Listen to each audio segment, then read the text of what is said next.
Hello everyone. सो आज की class में हम लोग कवर करने वाले हैं रशियन प्रेसिडेंट व्लादिमीर पुतिन जो इंडिया की विजिट पे थे फॉर अ 30 आवर विजिट।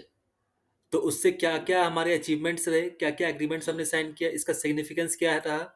ठीक है। So this is a video brought you by Quick Vidya IAS. Okay. सो सबसे पहले हम लोग जैसा लोकेशन देख लेते हैं। अगर आप यहाँ पे देखें तो ये इंडिया का लोकेशन है और ये रशियन फेडरेशन का लोकेशन है। ठीक है। तो इंडिया और रशियन फेडरेशन के बीच में जो कंट्री आती है वो क्या है, चाइना। ओके। तो ये बस लोकेशन देखने के लिए था ताकि हम लोग हमारे माइंड में जगह पता रहे कि हम किस जगह की बात कर रहे हैं। तो इस विजिट का ओवरव्यू क्या है। तो रशियन प्रेसिडेंट पुतिन का अराइवल जो हुआ था वो एक बिल्कुल रेड कारपेट वेलकम दिया था गया था। आपने अब तक देख भी लिया होगा। प्राइम मिनिस्टर मोदी पर्सनली गए थे इन्हें रिसीव करने के लिए। ठीक है। ये एक 30 आवर ऑफिशियल विजिट थी जिसमें पूरा स्टेट प्रोटोकॉल फॉलो हुआ था और काफ़ी सारे बायलैटरल मीटिंग्स हुए थे पीएम मोदी और प्रेसिडेंट मुर्मू का विद प्रेसिडेंट पुतिन। इसमें फोकस एरिया क्या क्या था, तो strategic partnership, energy cooperation and regional security, इन सारी चीज़ों पे डिस्कशन हुई है। ठीक है। तो ये छोटा सा टाइमलाइन है कि पुतिन जब इंडिया आए तो क्या क्या हुआ था कि 10 AM में उनका अराइवल था और फाइनली 8 PM तक उनका स्टेट डिनर होता है विद 300 डिग्निटरीज। और एक काफ़ी आप लोगों ने सुना भी होगा कि जो लीडर ऑफ अपोजिशन है उनकी मीटिंग प्रेसिडेंट पुतिन के साथ नहीं हुई थी। ओके। तो मे बी ऐसा आ सकता है क्वेश्चन प्री में कि क्या लीडर ऑफ अपोजिशन की किसी भी फॉरेन डिग्निटरीज के साथ मीटिंग कंपलसरी होती है, तो नहीं, कंपलसरी नहीं है, इसलिए मीटिंग नहीं हुई। ठीक है। ये इंपॉर्टेंट है कि क्या क्या की इकोनॉमिक एग्रीमेंट साइन हुए थे। ठीक है। सबसे पहला और सबसे इंपॉर्टेंट क्या है कि लेबर मोबिलिटी के ऊपर एग्रीमेंट साइन हुआ। आपको पता है कि बहुत सारे यूरोपियन कंट्रीज है जहाँ पे कि रिप्रोडक्शन रेट काफ़ी लो है। इनफैक्ट 2 साल पहले यूपीएससी ने पूछ भी लिया था कि किस किस कंट्री में न्यूज़ में है फॉर लो बर्थ रेट, अगर प्रीलिम से क्वेश्चन आप लोगों को ध्यान में हो तो। ठीक है। तो उसको ऑगमेंट करने के लिए लेबर को इंडिया से लेने की यहाँ पे बात हुई है। ठीक है। हालांकि इसमें बोथ कंट्रीज है। ठीक है। और इसमें जो मेन चीज़ है कि जो लेबर शॉर्टेज होती है उसको लेकर के ऑगमेंट करना चाह रहे हैं। ठीक है। और इंडिया का इससे फायदा क्या है कि अगर इंडिया से लेबर जाएंगे तो सबसे पहले उन्हें रेमिटेंसेस वो लोग वहां से भेजेंगे, तो रेमिटेंस का फायदा होगा। दूसरा, ट्रेनिंग, हमें ट्रेन नहीं करना पड़ेगा, रसिया उन्हें ट्रेन कर देगा। ठीक है। इसके अलावा एक जॉइंट वेंचर लॉन्च हुआ है for urea plant. Urea plant क्यों इंपॉर्टेंट है, अगर आप लोगों को इकोनॉमिक्स थोड़ा सा ध्यान में हो तो इंडिया फर्टिलाइजर डिपेंडेंट कंट्री है। हमारे पास फर्टिलाइजर के प्रोडक्शन उतने ज़्यादा है नहीं, तो यूरिया प्लांट उसमें हमें थोड़ा सा डिपेंडेंस प्रोवाइड कर सकता है, इसलिए ये इंपॉर्टेंट बन जाता है। तो ये एक जॉइंट वेंचर प्लांट को लेकर के अनाउंसमेंट हुआ है। ठीक है। और इससे हमें एक तो एग्रीकल्चर सेल्फ सफिशिएंसी आएगी, दूसरा लोकल जॉब हमारे यहाँ क्रिएट होगा। टेक्नोलॉजी शेयरिंग पे बात हुई है और फर्टिलाइजर का जो प्राइस है वो स्टेबलाइज होगा। ठीक है। इसके बाद नेक्स्ट है मैरीटाइम कॉपरेशन डील। ठीक है। तो जो नेवल सिक्योरिटी कोलैबोरेशन है उसको लेकर के यहाँ पे बात हुई है, जॉइंट फिशिंग राइट्स को लेकर बात हुई है, मेरीन रिसर्च प्रोग्राम को लेकर बात हुई है। और आपको पता होगा कि इंडिया की बहुत सारी नेवल फ्लीट जो है, जो इनिशियल टाइम में नेवल फ्लीट थी और इवन जो अभी की नेवल फ्लीट है उसमें बहुत सारे जो फ्रिगेट्स या फ्रिगेट्स ही क्यों, आपका फिर एयरक्राफ्ट कैरियर या बहुत सारे जो और भी शिप्स हैं वो हम लोग कहाँ से लिए थे, वो हमने लिया था रशिया से। ठीक है। इसके बाद कस्टम एंड पोर्ट्स एग्रीमेंट हुआ है। इसमें क्या है कि इसमें स्ट्रीमलाइन किया जाएगा क्रॉस बॉर्डर ट्रेड प्रोसीजर्स को। ठीक है। और एक यूनिफाइड कस्टम क्लियरेंस बनाया जाएगा जिससे कि शिपिंग डिले 40% घट जाएंगे। अच्छा, एक प्रॉब्लम काफ़ी ज़्यादा शिपिंग में क्या होती है कि जब कोई एक कंट्री ए से कंट्री बी में शिप जा रही होती है ना, जो कस्टम क्लियरेंस है ना वो काफ़ी टाइम ले लेता है। और काफ़ी टाइम लेने से क्या, अगर कोई पेरिसेबल गुड्स है तो वो खराब हो सकता है, तो उसको भी एक तरीके से बचाने में ये मदद करेगा। ठीक है। अब जरा इन सबको डिटेल में देखें। जो सबसे पहले हमने देखा था लेबर मोबिलिटी एग्रीमेंट डिटेल। ठीक है। इसका पर्पस क्या है? To address Russia's 3 million job shortage through skilled worker migration. कि हमारे रसिया में जो 3 मिलियन जॉब शॉर्टेज है स्किल्ड लेबर का, उसको ये ऑगमेंट कर पाएगा। ठीक है, इससे बेनिफिट क्या होगा कि एक तो इंडियन वर्कर्स को एम्प्लॉयमेंट मिल जाएगी, ठीक है, और वो भी स्पेशलाइज सेक्टर्स में मिल जाएगी। ठीक है, और कितने टाइम पीरियड में, अच्छा टाइम लाइन थोड़ा सा इंपॉर्टेंट है for prelims point of view. ठीक है, टाइम लाइन क्या रहने वाला है कि कितने टाइम लाइन में ये पूरे जो 3 मिलियन जॉब शॉर्टेज को ऑगमेंट करने में कितना टाइम लगेगा, तो targeted for completion by end of decade, यानी 2030 के एंड तक में इसको कंप्लीट करने का टारगेट है। ठीक है, उसके वजह से आउटकम क्या होगा? म्यूचुअल इकोनॉमिक ग्रोथ होगा, बायलैटरल रिलेशन काफी स्ट्रांग होंगे दोनों नेशंस के बीच में। ठीक है, अब इंडिया रशिया का ट्रेड रिलेशन ओवरव्यू जरा देख ले। अभी का जो ट्रेड वॉल्यूम है वो है 68.7 बिलियन इन 2024-25 के अराउंड। ठीक है, ग्रोथ ट्रेजेक्टरी क्या है? 5.8 टाइम्स सिंस प्री पेंडेमिक से पहले का से 5.8 टाइम्स। उसके बाद टारगेट फॉर 2030 क्या है? $100 billion. Major exports from India और मेजर इंपोर्ट्स फ्रॉम रसिया, ये सारी चीजें। अच्छा, ये जो $100 बिलियन का फिगर है, इसके बारे में एक बार बता दूं कि जो एक्सपर्ट्स हैं वो इसको अनरियलिस्टिक टारगेट मान के चल रहे हैं। हालांकि गवर्नमेंट हमारी अभी भी इस बात को लेकर के कि हाँ हम लोग 100 बिलियन का जो टारगेट है इसको टच कर लेंगे। ठीक है, इसके अलावा नेशनल करेंसी में ट्रेड को लेकर के बातचीत हुई है। ठीक है, अच्छा, अब रसिया और इंडिया के बीच में दो कॉरिडोर को लेकर काफी इंपॉर्टेंट कॉरिडोर है, वो याद रहना चाहिए आपको। पहला है Chennai Vladivostok eastern maritime corridor. अगर आप मैप को थोड़ा सा देख पाए तो व्लादिवोस्टॉक क्या है कि रसिया की जो व्लादिवोस्टॉक, ये रशिया की जो फार ईस्ट रीजन है वहां पे एक सिटी है व्लादिवोस्टॉक। और जो चेन्नई है ये इंडिया के ईस्टर्न कोस्ट पे एक सिटी है, और साथ में ये तमिलनाडु की कैपिटल भी है। बेसिकली ये दोनों क्या है, व्लादिवोस्टॉक और चेन्नई, ये दोनों ही क्या है? पोर्ट सिटीज है। ठीक है, तो अगर ये दोनों पोर्ट सिटीज है तो फिर क्या इसका मतलब है कि इन दोनों के बीच में मैरीटाइम हो सकता है। तो अगर आप वापस ऐसा मैप पे हम लोग 2 मिनट के लिए चलते हैं, जो स्टार्टिंग में हमने मैप देखा था, ताकि मैं आपको अच्छे से समझा सकूं। व्लादिवोस्टॉक रसिया के ईस्टर्न इस वाले एरिया में पड़ता है। ठीक है, और चेन्नई हमारा यहाँ पर है। तो अगर आप देखें तो ये इस रूट से होता हुआ, मलक्का स्ट्रेट से होता हुआ, साउथ चाइना सी होता हुआ, और फिर सी ऑफ जापान होता हुआ एक ट्रेड रूट है इंडिया और रसिया के बीच में। ठीक है, तो इसका ये लोकेशन आपको पता होना चाहिए कि ये व्लादिवोस्टॉक चेन्नई कॉरिडोर कहाँ से जाता है। सबसे पहले मलक्का स्ट्रेट, फिर वहां से साउथ चाइना सी, ईस्ट चाइना सी, फिर वहां से सी ऑफ जापान, और फिर व्लादिवोस्टॉक। तो ये एक तो एक पहली हो गई। इसके बाद जो नेक्स्ट है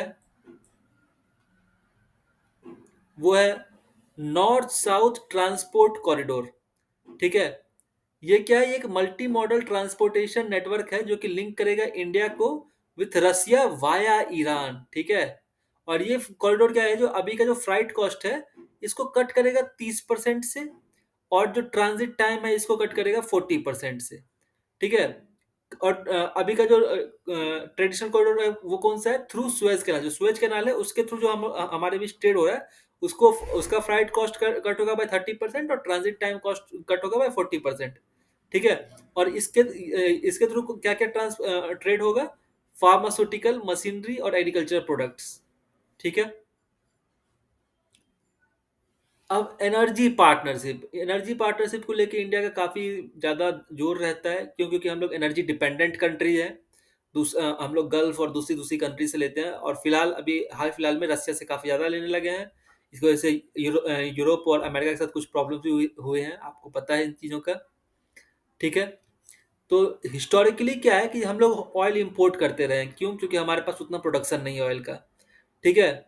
60 billion of 69 billion in trade, ठीक है। पुतिन प्रॉमिस कर रहे हैं अनइंटरप्टेड फ्यूल सप्लाईज, ठीक है। पुतिन ने ये प्रॉमिस तो किया है, लेकिन इससे एक प्रॉब्लम क्रिएट हुई है कि वेस्टर्न सैंक्शन का खतरा बढ़ गया है, ठीक है। और रिसेंट टाइम में ऐसा देखा गया है कि जो हमारा ऑयल का प्रोडक्शन कंजम्पशन रशिया से हो रहा था, उसमें 38% का डिक्रीज हुआ है फ्रॉम 2024 लेवल, ठीक है। फ्यूचर प्लान है एनर्जी कॉर्पोरेशन को बढ़ाने का को लेकर के, ठीक है। इसके बाद एनर्जी सिक्योरिटी में चैलेंजेस क्या क्या है? तो सबसे पहला चैलेंज तो यूएस सैंक्शन का ही है, क्योंकि यूएस ने ऑलरेडी क्या किया है, ये जैसा आपको पता होना चाहिए, ईरान इंडिया के काफी करीब है और उसके पास काफी सारा ऑयल भी है। दूसरा, वेनेजुएला, सबसे ज्यादा ऑयल ऑयल इनके पास है। इन दोनों को ऑलरेडी बैन कर रखा है कि इन दोनों से कोई ऑयल नहीं खरीद सकता है। इसके बाद जो बड़ा प्लेयर बचता है आउटसाइड अरेबियन वर्ल्ड, वो है आपका रसिया। अब अगर रसिया को भी बैन कर देंगे तो इंडिया के लिए प्रॉब्लम बढ़ जाएंगे। तो ये पता होना चाहिए कि ईरान और वेनेजुएला पे ऑलरेडी बैन लग चुका है, तीसरा रसिया को लेकर कर रहे हैं, तो ये यूरोप यूएस का सैंक्शन जो है सो ये प्रॉब्लम क्रिएट कर रहा है, ठीक है। अब अगर यूएस कहीं पे सैंक्शन लगाता है तो यूरोप पीछे रहता तो है नहीं, दोनों भाई भाई हैं, ठीक है। तो यूरोपियन सैंक्शंस भी लगाने की कोशिश कर रहे हैं, ठीक है। अब इसका इम्पैक्ट क्या हुआ है कि 25% टैरिफ लग गया है इंडियन गुड्स के ऊपर, ठीक है। और ये किसमें हुआ है? Energy related imports from India को लेकर के, ठीक है। और फिर जो कमर्शियल कंसिडरेशन है ऑयल परचेज को लेकर के, ये काफी स्ट्रेटेजिक फैक्टर है और ये इन्फ्लुएंस करता है procurement decision in current geopolitical climate, ठीक है। कि जो किस कंट्री से हम इसको खरीदेंगे, इसको लेके काफी ये इन्फ्लुएंस करता है। तो अगर अब यहाँ पे रसिया भी चला जाएगा तो हमें एक बात समझनी चाहिए कि फिर हम लोग पूरी तरह से जो अरेबियन वर्ल्ड है या जो ओपेक ग्रुप है, इसके ऊपर डिपेंडेंट हो जाएंगे कि ये जैसे भी डिक्टेट करेगा ऑयल प्राइसेस, वैसे हमें लेना पड़ेगा, ठीक है। चलिए, अब नेक्स्ट है कि ये जो विजिट है मैटर क्यों करता है। सबसे पहले ये तो ग्लोबल सिग्निफिकेंस है। अगर आप लोगों को ध्यान हो तो जितनी भी वर्ल्ड मीडिया आउटलेट्स हैं, उन सब ने इसको कवर कर रखा है, ठीक है। सिंस और जब से यूक्रेन वॉर स्टार्ट हुआ है 2022 फरवरी से, तब से लेके ये पहली बार है जब पुतिन प्रेसिडेंट पुतिन इंडिया आए हैं, ठीक है। तो एक काफी इंटरनेशनल टेंशन है इसको लेकर के। और फिर बायलैटरल रिलेशन को लेकर क्या है कि ये स्ट्रेंथन करेगा इंडिया रशिया स्ट्रेटेजिक पार्टनरशिप को, और जिसको कि प्राइम मिनिस्टर मोदी ने कहा है study like a pole star, ठीक है। ये किसके लिए प्राइम मिनिस्टर मोदी ने कहा है? रशिया के लिए, ठीक है। फिर स्ट्रैटेजिक ऑटोनॉमी, ये बार बार इंडिया कहता रहता है, तो ये उसको फिर से रीइंफोर्स करता है जो इंडिया की एबिलिटी है मेंटेन करना इंडिपेंडेंट फॉरेन पॉलिसी को लेकर के, ठीक है। जिसमें कि वो ईस्ट और वेस्ट दोनों के साथ अपनी फॉरेन पॉलिसी को एक तरीके से यूज करता है, तो उसको लेकर के ये रीइंफोर्स करता है। फिर इकोनॉमिक ग्रोथ, टारगेट है 69 बिलियन का जो ट्रेड है इसको 100 बिलियन ले जाने का, लेकिन जो एक्सपर्ट्स हैं वो इसको फार फेच्ड मान रहे हैं, ठीक है। उसका जो अब है Ukraine war, India Russia relation में चाहे हम चाहे या ना चाहे, यूक्रेन वॉर एक एलिफेंट इन द रूम तो है, ठीक है। तो इसमें क्या क्या चीजें हैं? पहले देखिए, जो पुतिन का विजिट है ये पीस नेगोशिएशन के बीच में आया है, कि जो रशिया और यूक्रेन के बीच में पीस नेगोशिएशन चल रही है इसके बीच में आया है, ठीक है। तो इससे क्या होता है कि जो क्रिटिकल पीस टॉक है, जो साइनिंग सिग्नलिंग ओपननेस और टू डायलॉग है, इन सब के ऊपर एक स्ट्रेटेजिक पोजीशन वो ले रहे हैं, ठीक है। और सर जो मोदी प्राइम मिनिस्टर मोदी का जो स्टेटमेंट है on being on the side of piece, याद होगा प्राइम मिनिस्टर मोदी ने कहा था कि this is not the era of war, this is era of peace, ठीक है। इसको लेकर के फिर ये आता है, प्राइम मिनिस्टर मोदी ने काफी केयरफुली जो है अपना पोजीशन रखा है कि इंडिया का जो कमिटमेंट है वो पीस की तरफ है, हमने किसी का भी साइड नहीं लिया है, ठीक है। और जो दोनों लीडर्स है, दोनों लीडर्स मतलब कौन? President Putin and prime minister Modi, ये दोनों होप कर रहे हैं कि जो कॉन्फ्लिक्ट रेजोल्यूशन है ये जल्दी हो जाए। और जो शेयर्ड रिकॉग्निशन है रशिया और इंडियन लीडरशिप का, वो है क्या है कि urgent need for D escalation, ठीक है। जिसमें कि इंडिया ऑफर कर रहा है neutral ground for confidence building measures, ठीक है। इंडिया का जो रोल है फ्यूचर पीस एफर्ट को लेकर के, ये भी काफी पोटेंशियल, इसमें भी काफी पोटेंशियल है as honest broker in multilateral peace initiative leveraging its non-aligned tradition and relationship with all major stakeholders in the conflict, ठीक है।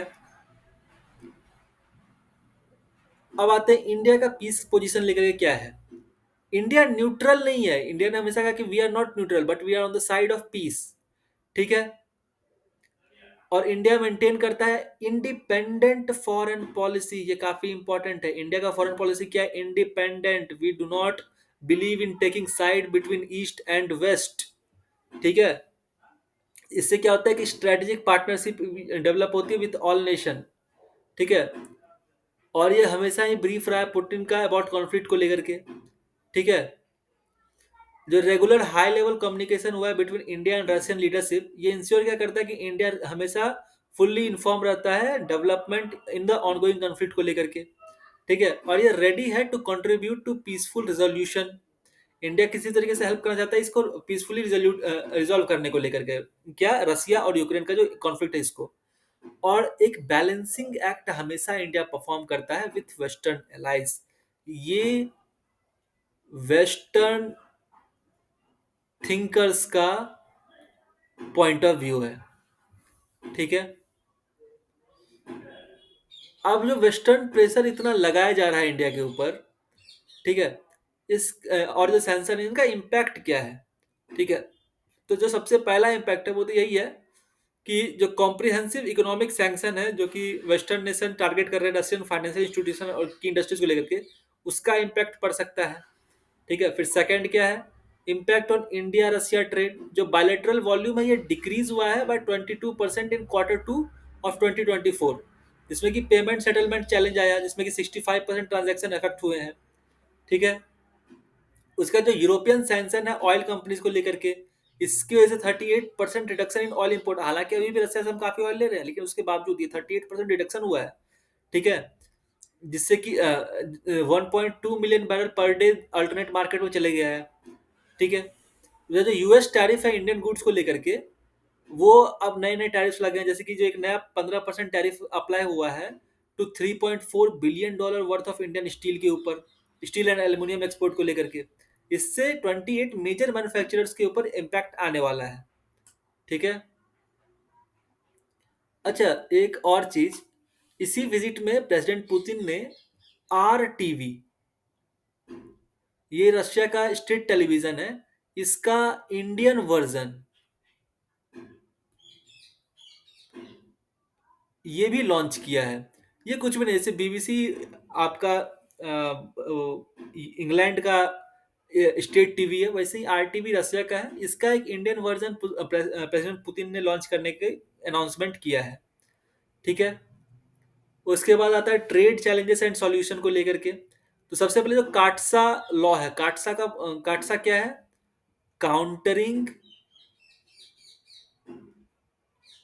American adversaries through sanction act, ठीक है। तो अमेरिका आप हमेशा सुनते हो कि अमेरिका ने सैंक्शन लगा दिया, सैंक्शन लगा दिया, तो वो सैंक्शन हमेशा काटसा के थ्रू ही लगता है, ठीक है। अच्छा, यहाँ पे दे भी रखा है countering America's adversaries through sanction act, ठीक है, एडवर्सरीज थ्रू सैंक्शन एक्ट। इसमें क्या है कि सेकेंडरी सैंक्शंस काफी सारे हमारे ऊपर लगाए गए हैं, ठीक है। और जो यूरोपियन एम्बेसडर्स हैं टू इंडिया, ये बार बार वार्निंग दे रहे हैं कि जो EU रिप्रेजेंटेटिव है वो कॉशन कर रहे हैं बिजनेसेस को about potential legal consequences and reputational risk जब वो सैंक्शन एंटिटी के साथ डील करेंगे, ठीक है। फिर जो नेशनल करेंसीज यानी कि रूपी रूबल ट्रेड, आपने इसके बारे में सुना होगा, रूपी रूबल ट्रेड, ठीक है। इसमें सेटलमेंट की को लेके कोशिश हुई, लेकिन ये काफी ज्यादा इसमें भी प्रॉब्लम्स आए हैं। प्रॉब्लम क्या हो रहा है? जैसे रुपी है और रूबल है, ये दो करेंसी है। इंडिया ने और ये दोनों ने रूबल क्या है कि रशिया में कोई एक बैंक होगी, रशियन बैंक, वहां पे इंडिया ने अपना एक अकाउंट खोल लिया और इंडिया में कोई एक इंडियन बैंक होगी, वहाँ पे रशिया ने अपना एक अकाउंट खोल लिया। अब अगर रशिया को इंडिया में कुछ खरीदना है, तो वो इसी बैंक को पेमेंट कर, जैसे मान लीजिए स्टील रशिया ने इंडिया से खरीदा, वो 100 रुपीज का स्टील है, तो ये क्या करेंगे कि इस बैंक में रशिया के पैसे पड़े हुए होंगे, और वहीं से ये 100 रुपीज इस स्टील कंपनी को दे देंगे। ठीक है। और अगर इंडिया को मान लीजिए रसिया से वाइन खरीदना है, तो इंडिया का जो रसिया में अकाउंट है, उससे 100 रुपीज निकाल करके ये भी 100 रुपीज का मान लेते हैं, तो जो वाइन कंपनी होगी इसको दे देंगे। ठीक है। और फिर जब कुछ बेच रहे होंगे, मान लीजिए रसिया इंडिया को वाइन बेच रहा हो, तो फिर वो इंडियन बैंक में ही ले लेगा। तो ताकि क्या है कि ये जो वेस्टर्न बैंकिंग सिस्टम है उसको बाईपास कर सके। तो ये करने के लिए किया गया था, लेकिन इसमें भी काफी सारे प्रॉब्लम्स आ रहे थे। ठीक है। फिर जो है कमर्शियल कंसिडरेशन को लेकर प्रॉब्लम है कि जो स्ट्रेटेजिक असेसमेंट है रिस्क रिवार्ड का लेकर के, वो काफी ज्यादा स्क्विड है। ठीक है। अब आते हैं डिफेंस कॉपरेशन पे। ठीक है। फ्यूचर कॉपरेशन पोटेंशियल क्या है, ये काफी ज्यादा है। अभी हाल फिलहाल में हालांकि इस पे साइन नहीं हो पाया, बट S-500 और Su-57, इन दोनों को खरीदने की बातचीत चल रही थी, और ऐसा लग रहा था कि इसमें ये जो मीटिंग होने वाली इसमें कुछ आएगा, बट हालांकि आया नहीं। बट इसको लेके बातचीत चल रही थी, तो हो सकता है कि फ्यूचर में हम लोग कुछ सुने इसके बारे में। अभी हालांकि कुछ नहीं है ऐसा। जो फ्यूचर कॉपरेशन पोटेंशियल ये काफी ज्यादा है, जहाँ पे एरिया है डिफेंस कोलेब्रेशन को लेके वो काफी हो सकती है। फिर एयर डिफेंस सिस्टम इंटरेस्ट, जैसा कि अभी मैंने बताया आपको S-500, इसको लेकर के काफी बातचीत चल रही है। तो हो सकता है कि कल को हम लोग खरीदे ये। फिर टेक्नोलॉजी ट्रांसफर को लेकर डिस्कशन चल रही है। इंडिया हमेशा जब भी कुछ डिफेंस का खरीदता है, तो वो टेक्नोलॉजी ट्रांसफर के ऊपर बात कर रहा होता है कि हमें ये भी चाहिए। ठीक है। एयरक्राफ्ट और मिसाइल सिस्टम, तो एयरक्राफ्ट क्या है, Su-57, इसको लेकर के ये 5th जनरेशन फाइटर प्लेन है, तो इसको खरीदने को लेकर के बातचीत चल रही है। हालांकि कोई मेजर अनाउंसमेंट नहीं हुआ है। ठीक है। तो अभी बातचीत ही सुनने में आ रही है थ्रू वेरियस न्यूज आउटलेट्स। ठीक है। लेकिन हम लोग एक डिफेंस डील एक्सपेक्ट कर सकते हैं। उसके बाद अब आता है इंडिया रसिया डिफेंस पार्टनरशिप। ठीक है। हिस्टोरिकली हमारे और उनके बीच में डिफेंस टाइज रहे हैं, going back to cold war era. और जो रशियन सप्लाई है, to 60% of Indian military hardware है। किस समय, 1990 से लेकर 2000 के बीच में। अभी का कोई कॉपरेशन प्रोजेक्ट तो सबसे इंपॉर्टेंट क्या है, ब्रह्मोस मिसाइल सिस्टम। ब्रह्मोस हमने अभी हाल फिलहाल में फिलीपींस को बेचा है। ठीक है। ये इंडिया और रशिया का जॉइंट वेंचर है। इसके बाद licensed production of Sukhoi jets India करता है। ठीक है। और $5.4 बिलियन में S-400 एयर डिफेंस को लेकर के बातचीत हुई है। हमने 4 S-400 खरीदने के डील किया था, 4 में से 2 हमारे पास आ गए हैं, और 2 और आने अभी बाकी हैं। ठीक है। अब इसमें कॉशन अप्रोच क्यों आ रहा है, तो सबसे पहले तो जियोपॉलिटिकल बैलेंसिंग चल रहा है इसकी वजह से, और जो हमारे वेस्टर्न पार्टनर है वो काफी कंसर्न है। फिर रशिया यूक्रेन वॉर है, उसकी वजह से हो रहा है ये। और हमारा खुद का भी एक पॉलिसी है of diversification of defence suppliers. इसके अंदर हम लोग यूएस, फ्रांस और इसराइल से काफी सारा चीज खरीदे हैं, जैसे कि फ्रांस से भी आपने सुना होगा सुखोई, ये राफेल। ठीक है। और इसराइल के साथ हमारा कॉपरेशन है बराक मिसाइल को लेकर के। ठीक है। अब न्यूक्लियर स्पेस कॉपरेशन को लेकर बातचीत कर लें जरा। तो सबसे पहले जो पोस्ट न्यूक्लियर कॉपरेशन एग्रीमेंट है, ये काफी हिस्टोरिकल एग्रीमेंट रहा है, जो कि स्टैब्लिश करता है फाउंडेशन फॉर कोलैबोरेशन, जिसमें इंक्लूड होता है technology transfer, research partnership dating back to previous decade, यानी कि 1990 से चल रहा है। और करंट प्रोजेक्ट स्टेटस क्या है, ongoing initiative remains at preliminary stage. ठीक है। काफी विजिबल प्रोग्रेस नहीं है। इसके अलावा स्मॉल स्केल टेक्निकल कोलैबोरेशन चल रहा है। ठीक है। कोई मेजर अनाउंसमेंट नहीं है न्यूक्लियर स्पेस को लेकर के इस विजिट में। ठीक है। स्पेस कोलैबोरेशन को लेके पोटेंशियल है, लेकिन अभी तक कुछ ऐसा हो नहीं रहा है। आपको पता होगा कि जो हमारा man in the space programme है, उसके अंतर्गत जो है, हम लोग कुछ एस्ट्रोनॉट्स को स्पेस में भेजने वाले हैं। सबसे पहले शुभांशु शुक्ला भी एक बार स्पेस में होके आए हैं, वो नासा के थ्रू गए थे। अब शायद 2 या 3 ऐसे कुछ है इनको रशिया भेजने वाला है, ठीक है। फ्यूचर रोड मैप को लेकर क्या कंसिडरेशन है कि काफी स्ट्रेटेजिक डिस्कशन हो रहे हैं इसको लेकर के। टेक्नोलॉजी पार्टनरशिप की जरा बात कर लें तो न्यूक्लियर एनर्जी कॉर्पोरेशन में क्या है कि काफी लॉन्ग स्टैंडिंग कोलैबोरेशन है न्यूक्लियर एनर्जी को लेकर के, कब से 1980 से ही। इसमें इंक्लूड होता है कुंदनकुलम न्यूक्लियर पावर पावर प्लांट, ये हमने रशियन टेक्निकल असिस्टेंट से बनाया था, ठीक है। स्पेस टेक्नोलॉजी में क्या है कि 1990s में जीसैट नेविगेशन हमने जॉइंटली डेवलप किया था, फिर ग्लोनास कैपेबिलिटी, ये सारी चीजें हैं। फिर क्रायोजेनिक रॉकेट इंजन को लेकर के टेक्नोलॉजी ट्रांसफर, ठीक है। और अभी का करंट प्रोजेक्ट स्टेटस क्या है, जो ऑनगोइंग कंस्ट्रक्शन है कुंदनकुलम यूनिट में 3 और 4, वो प्लांट वो चल रहा है, और जो प्लांट यूनिट है 5 और 6 उसको लेकर बातचीत चल रही है। और रसिया और इंडिया के बीच एक ज्वाइंट लूनार एक्सप्लोरेशन मिशन की बातचीत चल रही है, और सैटेलाइट नेविगेशन को लेकर काफी